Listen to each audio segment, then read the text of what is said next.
right now ចូលទស្សនាចំការឈូកម្នាក់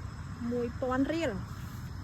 អូខេហាមកាច់ផ្កាឈូកនិងកាប់ដើមឈូកបើកាច់មួយតង500 រៀល អូខេ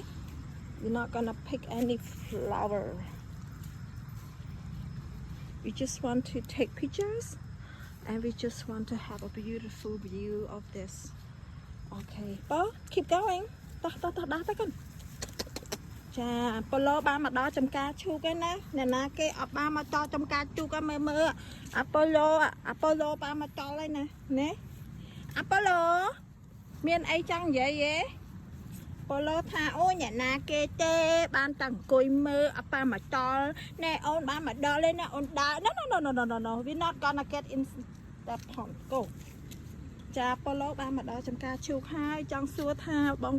កាលណាបានមកអូនមកដល់ហើយណាអូមកដល់ហើយកូននៅណាកូនប្រាប់មីងមើល Hello មីងអូនឥឡូវហ្នឹងនៅតកាឈូកណាគេបានមកឈាមរៀបហើយអត់បានចូលតកាឈូកក៏ចាក់ចាញ់អូនណាឥឡូវអូនកំពុងតែដើរ enjoy នេះណែតកាឈូកឃើញទេតោះប៉ូឡូតោះកូនតោះអូ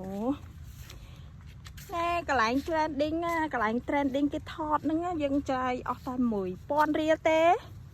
ហើយយើងបានមកថតរូបនៅក្នុងចំការឈូកដ៏ស្រស់ស្អាតនេះដែលគេកំពុងតែល្បីគ្រប់គ្នាពេលនេះអាប៉ូឡូបានមកដល់ហើយអាប៉ូឡូ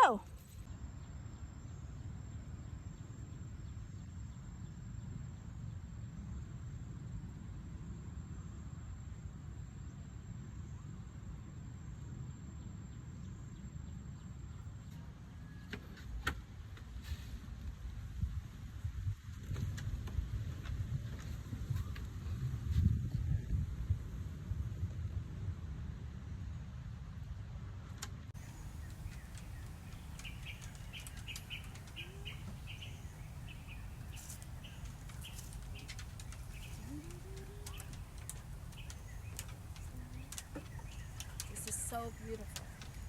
You just spend 1,000 riyal and you can take this